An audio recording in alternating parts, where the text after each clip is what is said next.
On peut lever, non?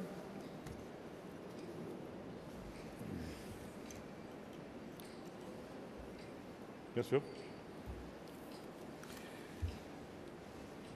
Meu caro David Sassoli, cara Ursula von der Leyen, boa tarde a todos. Foi concluído, mesmo agora, o compromisso com o qual encerrou esta Cimeira Social. Pela primeira vez na história da União Europeia, foi possível assinar um compromisso tão abrangente, tão ambicioso, envolvendo todos os parceiros sociais, o Presidente do Parlamento Europeu, a Presidente da Comissão Europeia, e que eu pude assinar enquanto anfitrião e que está agora depositado nas mãos do Conselho para que o Conselho lhe possa dar continuidade. Este é um compromisso muito importante, porque é um compromisso em que as instituições europeias e os parceiros sociais se comprometem a dar execução ao plano de ação para pôr em prática o pilar social, do pilar europeu dos direitos sociais. Em 2017, tínhamos conseguido aprovar 20 princípios gerais. Agora temos um plano de ação para tomarmos medidas concretas que possam trazer esses princípios gerais para a vida do dia-a-dia dos cidadãos. Esta Cimeira do Porto não é, obviamente, o ponto de chegada, mas é um ponto de relançamento deste plano de ação. Um momento em que, para além daquilo que a Comissão propunha, foi obtido um acordo alargado de todos os parceiros sociais para que esse plano de ação seja executado. Este não é um plano de ação como qualquer outro. É um plano de ação que tem metas quantificadas em matéria de emprego, em matéria de formação, em matéria de combate à pobreza. Este é um plano de ação que prevê a monitorização da sua execução em cada exercício do semestre europeu. O semestre europeu vai deixar de ser só um exercício de apreciação dos equilíbrios macroeconómicos, olhar para o PIB, olhar para o déficit, olhar para a dívida, mas vai olhar também para a redução da pobreza, para o cumprimento das metas da formação, para a criação de novos empregos. Este pilar social surge num momento muito importante, em que a pandemia Covid-19 nos recordou a todos aquilo que é uma marca distintiva da Europa, o seu modelo social. Um ano onde todos redescobrimos um valor de solidariedade fundamental, compreendendo que cada um só está protegido quando todos estamos protegidos. E por isso ganhou um novo sentido esta Europa social e a ambição da Europa social. Certamente por isso, no Eurobarómetro especial que foi publicado no final de 2020, 9 em cada 10 europeus disseram desejar avançar na Europa social. É isso que que a Comissão fez ao apresentar o plano, foi isso que a presidência portuguesa fez ao promover esta cimeira, foi isso que o Parlamento Europeu fez ao assinar com a Comissão e os parceiros sociais este compromisso.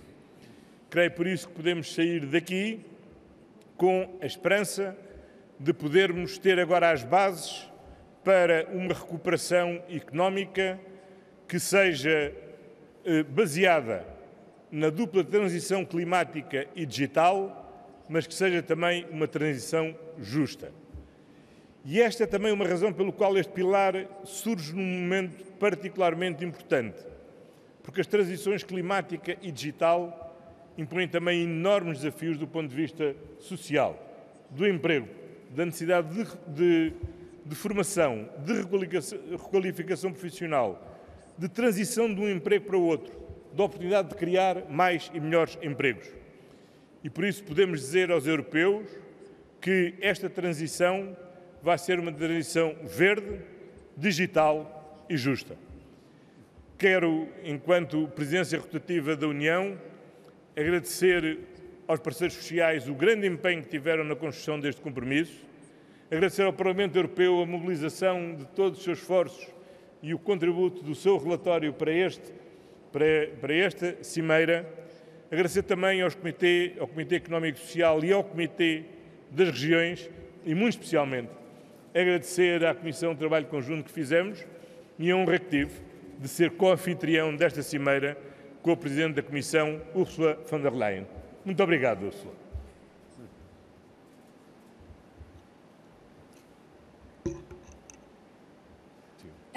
Thank you very much, Antonio. Thank you very much, David, for this very extraordinary social summit. It was impressive to witness it during the day. And I must say, you really delivered on what the expectations were. We had 5 years ago, indeed, Gothenburg with the first social summit and the principles enshrined. But now, 5 years later, for the very first time, all the social partners were not only present, but they signed the commitment. A joint commitment signed by all the different stakeholders that were part today. So this is not only about the principles that were so important, but this is about action. This is about to deliver to the people. And indeed, we have been discussing a lot what is typical for the European social market economy. A social market economy that gives opportunity to people, but that also protects against illness, ill fortune, unemployment, the great risks of life, reliable. And with the pandemic, of course, we had an incredible difficult time, and we still have an incredible difficult time with all the negative impact of the pandemic. But sometimes the approach towards social Europe reminds me of our vaccination campaign. During the first year that we just had now with the pandemic, kind of the first shot was that we did everything to protect lives and livelihoods. That is, for example, by creating the SURE instrument to make sure that people stay in employment, but also by flexibilizing all the European funds in order to inject money in the economy to get people through the worst phase of the pandemic we've seen so far. But now comes the second shot, which is basically the long-term recovery. And it is flanked by Next Generation EU, our investment and recovery package worth 750 billion euro, indeed, as you said, Antonio, with a clear priority of digitization and the European Green Deal. But flanking to that too come now our three basic targets to 2030, to create jobs, better jobs, good jobs, future-proof jobs. And one part is, of course, the investment through Next Generation EU, investment and reforms. But of course, a lot depends on our employers and trade unions present today. The goal is at least 78% of EU adults in employment by 2030. At least 60% of all adults participating in training every year. Here too, we need all the stakeholders. We need the employers, we need the trade unions, we need the organizations and civil society, but of course also the infrastructure by the heads of state and government or by the member states, flanked by cohesion funds and flanked by European social funds. And the third target, reducing the number of people at risk of poverty by at least 15 million, including at least 5 million children. The most noble task, to get children out of poverty. We know the main pillar is give their parents a job, but also make sure that these children have a good education, have access to childcare, have access to good schools. And there we need, as I've said in the meeting, it takes a whole village to raise a child. It takes the whole of the European Union to get children out of poverty. So thank you very much for this impressive social summit.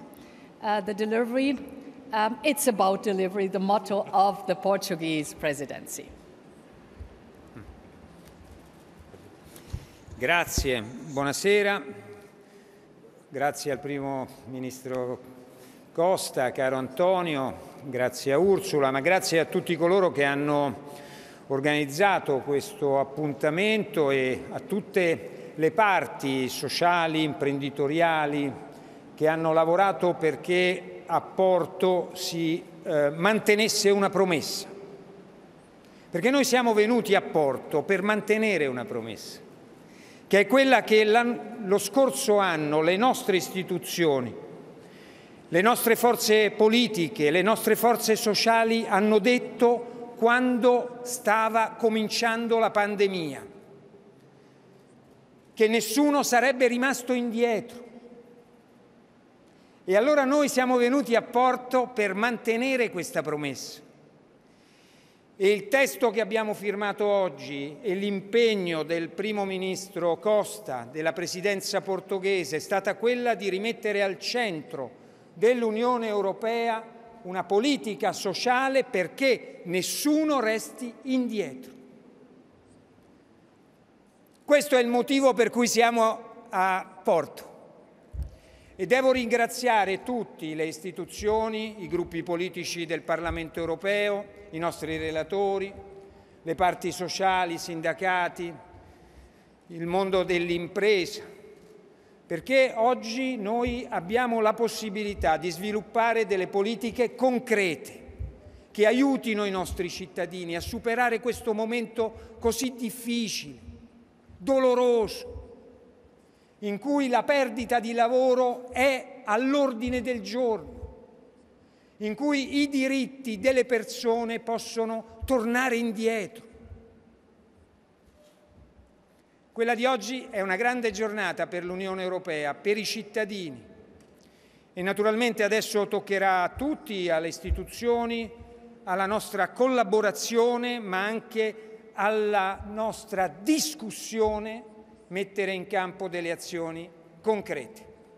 Credo che questo sia lo spirito con cui siamo venuti a Porto, in cui Antonio ci ha invitato in questo appuntamento davvero importante, perché transizione ecologica, transizione ambientale, digitale, ma certamente la vita delle persone al centro e la vita delle persone più fragili, soprattutto al centro della nostra attenzione e delle nostre priorità. Grazie. Temos agora tempo para algumas perguntas e respostas. A primeira pergunta em sala, Rita Cisa. Rita Cisa with the Portuguese Daily Público. Madam President, hope you get some time to enjoy my hometown. But I know that you will be joining the rest of the leaders now for a debate a first debate on this idea suggestion by the American president of a temporary waiver of IPP rights for vaccines. I was wondering if you could let us know what your considerations are going to be and if you're concerned about the possibility of technology transfers to places such as Russia or China. And Sr. Primeiro-Ministro referiu agora a ambição do compromisso que acabam de assinar. Gostava de lhe perguntar se não seria mais ambicioso, em vez de ter metas quantitativas, ter metas vinculativas. Muito obrigada. So thank you very much. What the temporary waiver of IP rights is concerned, the discussion about it, I think we should be open to this discussion. But when we lead this discussion, there needs to be a 360-degree view on it, because we need vaccines now for the whole world. And in the short and medium term, the IP waiver will not solve the problems, will not bring a single dose of vaccine in the short and medium term. So what is necessary in the short term and medium term? First of all, vaccine sharing. Secondly, export of vaccines that are being produced.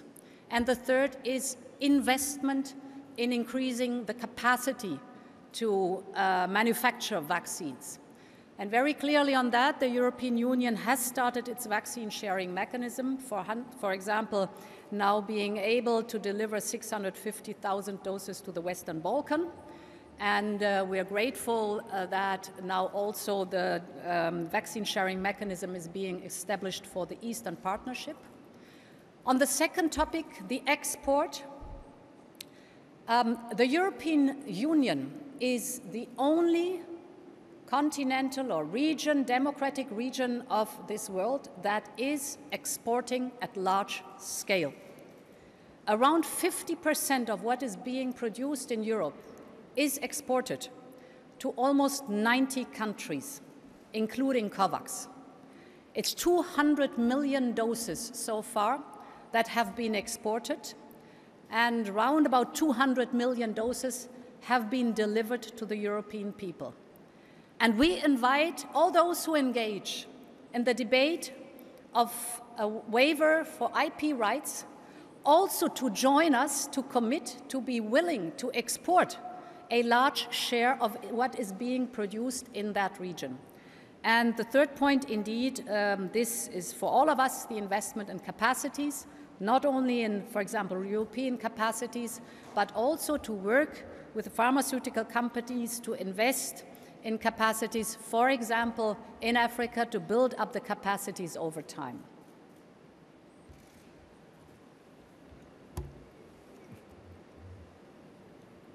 Bom, acho que um dos bons efeitos desta cimeira foi ter-lhe permitido vir a casa e fico muito satisfeito de a ver por casa. Queria dizer sobre a questão que colocou. Em primeiro lugar, o facto deste plano de ação não descrever só ações, mas fixar metas de resultados a alcançar é muito importante. Porque não se limita a dizer vamos aumentar a empregabilidade. Não, fixa uma meta. 78% da população adulta empregada em 2030. Não se limita a dizer vamos aumentar a formação. Diz 60% da população deve frequentar pelo menos uma vez por ano ações de formação. Não se limita a dizer vamos reduzir a pobreza. Diz vamos reduzir 15 milhões de pessoas que estão em situação de pobreza, 5 milhões das quais sejam crianças. Em terceiro lugar, são metas hoje mais exigentes do que seriam o ano passado, porque estas metas têm por referência 2019 e, portanto, nós não temos só que reduzir relativamente a 2019, temos que reduzir relativamente a 2019, tendo em conta tudo o que se agravou em matéria de pobreza, designadamente em 2020 e 2021, com a crise da Covid. Portanto, hoje é uma meta muitíssimo mais exigente. Finalmente, ser vinculativo. Bom, hoje os parceiros sociais assumiram todos o compromisso de dar execução a este plano de ação. Comprometeram-se com estas metas e com estes resultados.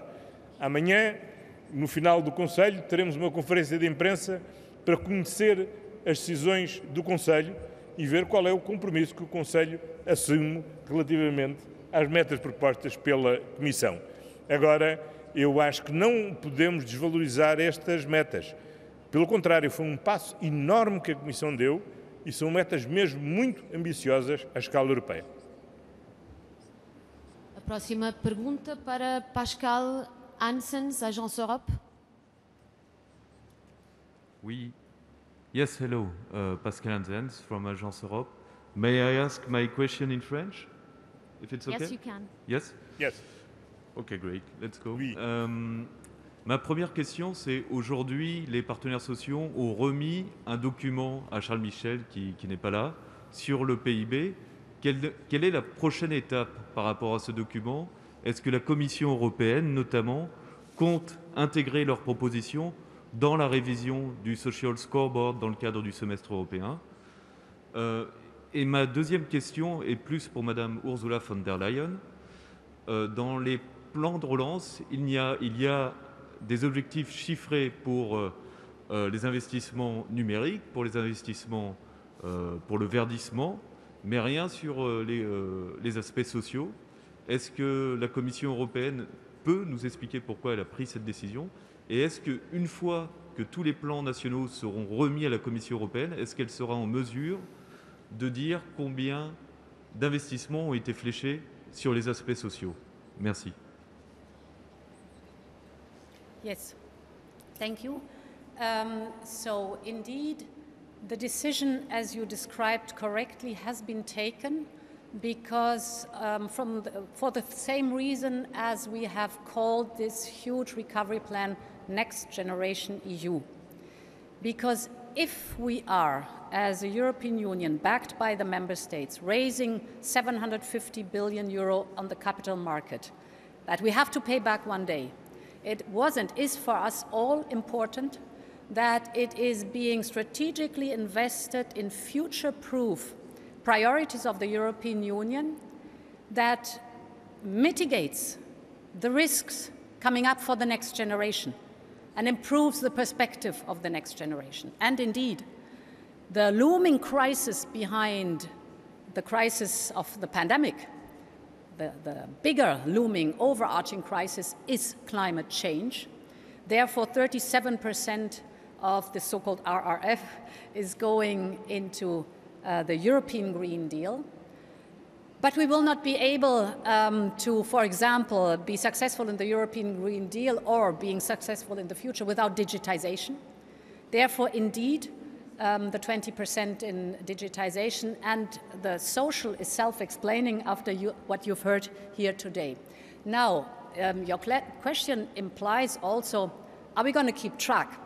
And there's a very dedicated, detailed system of targets, of milestones, of costing estimates that have to be delivered, and it's written in legal text, so it's binding, so that you can monitor, all different sides can monitor that these legally binding steps are really fulfilled by the member states in order to get the next tranche of what is being dispersed.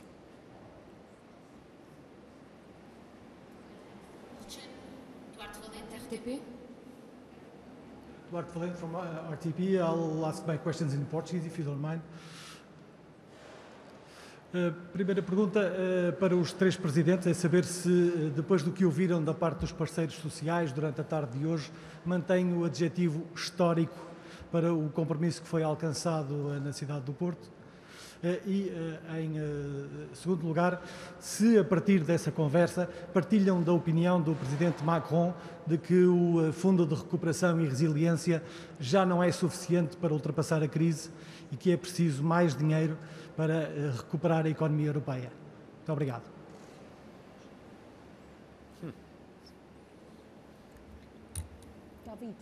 David. Noi avevamo pensato che già alcuni anni fa a Göteborg potesse l'Unione mettere in campo delle azioni per migliorare la vita dei nostri cittadini e soprattutto per sostenere le persone più deboli. Abbiamo aspettato molto tempo ed è per questo che oggi possiamo dire che è una giornata storica. Perché l'Unione Europea ha preso consapevolezza che il pilastro sociale è fondamentale. Non potrà esserci ripresa, non potrà esserci abbattimento delle disuguaglianze, protezione delle persone più deboli, se non svilupperemo politiche che questo testo, questa politica che oggi abbiamo assunto ci consente di fare. Ecco perché è una giornata molto importante. Okay. Indeed, the fact that today all social partners, organizations, civil society were here, and you have seen the stakeholders that have signed this commitment is one of the strongest proof for the commitment. The second point that is important, I always am a believer in the motto, only what you can measure really gets done. And therefore there's a precise goal that you can measure in it. It is ambitious, but it is achievable. And therefore this is a strong commitment of all those who signed to deliver. And what the second question is concerned, Next Generation EU right now is larger than the Marshall Plan. So it is an enormous investment in Europe. We've gone through this crisis by going step by step. At the beginning of the crisis, we never would have imagined to have in place the SURE instrument, 100 billion euro to keep people in employment during the crisis. now even larger, next generation EU. And for me, it's important, first of all, now make it happen and deliver. That is, the national recovery plans have to be approved.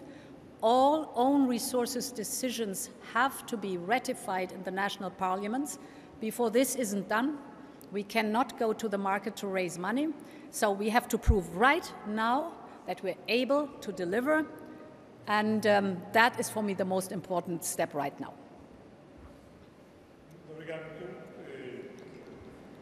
Porquê é que digo que é histórico? Porque desta vez os parceiros sociais não só assinaram como participaram na elaboração. Durante vários meses trabalhámos em conjunto, a Presidência, o Parlamento Europeu, a Comissão, os parceiros sociais, para redigir este compromisso em conjunto. Em Gotemburgo, em 2017, houve uma assinatura entre as instituições, entre a Comissão e o Parlamento Europeu, mas os parceiros sociais não assinaram. Nunca tinha havido um acordo tão abrangente, tão ambicioso, que fosse um acordo verdadeiramente tripartido à escala europeia, com todos os parceiros sociais a assinarem, a União Europeia dos Sindicatos, as 3 associações representativas dos empregadores, a plataforma da sociedade civil, a Presidente da Comissão, o Presidente do Parlamento Europeu. Nunca tinha acontecido. Aconteceu. É histórico. Só desejo que haja momentos ainda mais históricos do que este no futuro. Neste momento, a grande prioridade para a nossa recuperação económica é, por um lado, que os Estados concluam a aprovação das ratificações que permitem à Comissão aumentar os seus recursos próprios, portanto, ir ao mercado. Já praticamente todos aprovaram, já há muito poucos ainda por aprovar. Próxima semana vai haver uma votação muito importante, por exemplo, no Parlamento finlandês, e, portanto, essa é a primeira prioridade. A segunda prioridade é os Estados continuarem a completar os seus próprios planos nacionais e apresentá-los à Comissão. Quero que até o momento que só 14 Estados apresentaram os seus planos de recuperação e resiliência à Comissão Europeia. E o grande esforço que eu sei que os serviços da Comissão estão a fazer para que possamos obter o mais rapidamente possível essa aprovação. É conhecida qual é a nossa ambição, já o disse várias vezes publicamente, e vamos trabalhar para que seja possível, ainda durante a presidência portuguesa, podermos aprovar um primeiro pacote de planos. E sei que a Comissão está a fazer também o seu melhor. Vamos ver se conseguimos alcançar esse resultado. Concentremos-nos nisso e nessa execução. Como é sabido, o próprio Plano de Recuperação e Resiliência teve uma primeira parte de 70% definitivamente alocado com base nos resultados da quebra do Produto Interno Bruto em meados de 2020 e prevê uma revisão em 2022 em função do PIB final de 2020 e 2021 para a alocação final dos 30% que têm que ser rebalanceados entre os diferentes países, tendo em conta o impacto efetivo da crise. Estamos num momento ainda que é relativamente incerto sobre o impacto final da crise. Sabemos que o plano de vacinação está a correr bem, sabemos que alguns setores económicos estão já numa fase de retoma progressiva, há outros que, infelizmente, continuam numa situação bastante difícil. A situação também é distinta de país para país, em função da sua própria estrutura económica. Portanto, este é o tempo, como é o lema da nossa presidência, é o tempo de cumprir.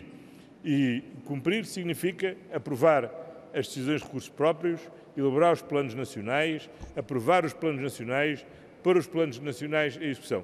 Isso é o que cabe agora fazer, é isso que nos devemos concentrar em fazer. And now for the very last question, David Maxwell from Politico. Hi, David Herzenhorn from Politico. During the workshops today, we heard some very strong praise from heads of state and government for the SURE instrument, which of course is an example where the Commission was able to act quite decisively. But as you pointed out, Next Generation EU is not activated because the member states have not all moved to ratify. So for President von der Leyen, does this show that the Commission needs more legal authority and power in the realm of social welfare policy? For Prime Minister Costa, what do you say to assertions that the member states simply aren't able to act fast enough in this arena? And for President Sassoli, please, what concrete benefits based on the legislative files do you expect citizens will see soonest and when? Thank you. Well, looking back, also the SURE instrument, although completely new, and I'm very proud that we made it with the SURE instrument, took its time. I cannot precisely say anymore when it was finally so mature that we could really disperse money. I think it was the second half of the year. It took us 3, 4, 5 months to get ready. This one is even bigger, and indeed, we urge as much as possible member states to get ready with the own resources decision ratification. We expect member states at best to be done with it end of May. And I tell you why this is so important for us. Because it depends on the month where the last own resources decision has been ratified by the latest member state. We can only go to the market the next month. So if a member state would ratify on the 2nd of June, we could only go to the market on the 1st of July, which would delay us for 1 month and bring us in a bit more difficult situation what the summer break and the possibility to raise money on the market is concerned. Therefore, we are urging all member states to being done with the own resources decision by end of May. That would enable the Commission to go to the capital markets in June and therefore be much faster and efficient in the disbursement of the preloading that is so necessary. Eu creio que os Estados, temos feito apelo grande aos Estados-membros no sentido de acelerarem o processo de ratificação. A esmagadora maioria já ratificou, creio que há 3 que estão por ratificar, 3 ou 4 que ainda não ratificaram. More. Yeah, left are, I think, 4 or 5. 4 or 5? Who have to ratify. Ok. Portanto, Si sbrighino. Portanto, faltam 4 ou 5 Estados-membros ratificar. Vários deles já têm calendarizada a sua ratificação.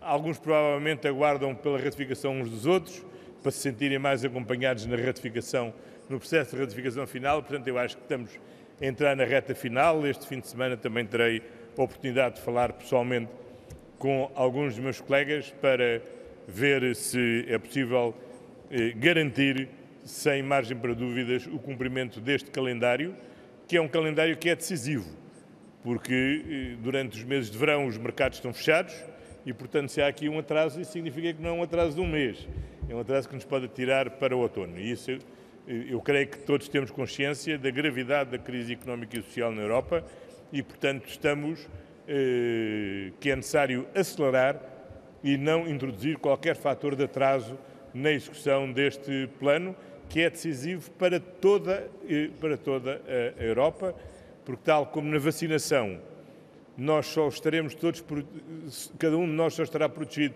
quando todos estivermos protegidos. Também, do ponto de vista económico, a retoma só começará verdadeiramente em cada país quando começar em todos os países, porque é assim o que funciona o mercado interno.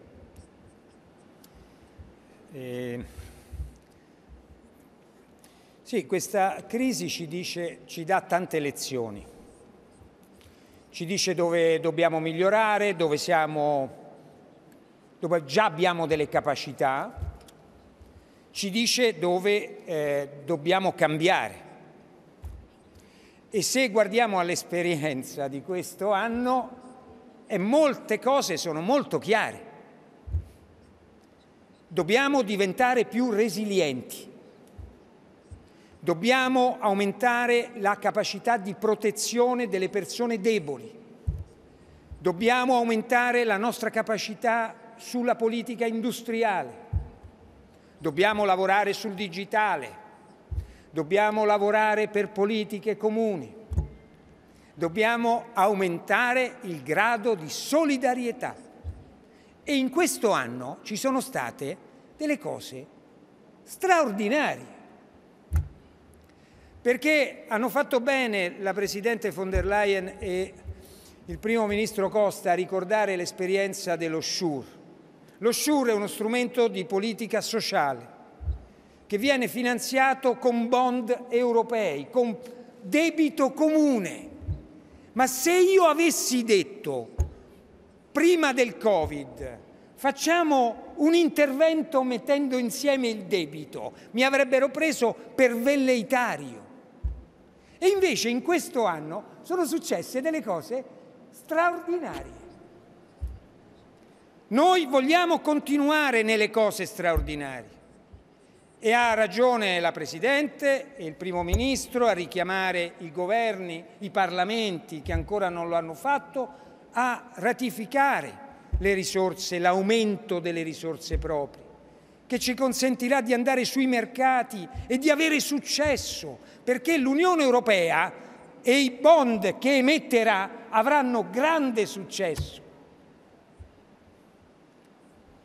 E tutti i paesi hanno bisogno di quelle risorse per aiutare cittadini e imprese. Non c'è nessuno che non ne abbia bisogno. Allora noi crediamo che sia bene in questo momento accelerare. Poi abbiamo bisogno però di ragionare e di andare anche oltre gli strumenti che abbiamo messo in campo, che sono importantissimi, utilissimi, che potranno consentirci di uscire da questa crisi con 27 paesi più forti. Dobbiamo andare oltre perché ci sono delle sfide che ci aspetteranno. Io credo che noi non potremo uscire dal Covid con le regole di prima. Le abbiamo sospese ed è già questa una buona notizia. Ma potremo reintrodurle come erano prima del Covid? Allora io credo che sia bene aprire un grande dibattito, senza tabù, perché quelle regole che hanno prodotto tanta disuguaglianza e che ci hanno fatto affrontare la stagione difficile del Covid con le mani legate, siano riviste, siano riaggiornate, siano al servizio delle nostre comunità e al servizio delle nostre imprese. Credo che questa sia una lezione che ci dà il Covid e che non possiamo scansare, non la possiamo mettere in un cassetto, perché da questo dipenderà quanto noi lasceremo sulle spalle dei più deboli e dei giovani e delle donne il peso della crisi. E abbiamo ancora molte cose da fare. Muito obrigado a todos. Boa noite. Grazie. Grazie.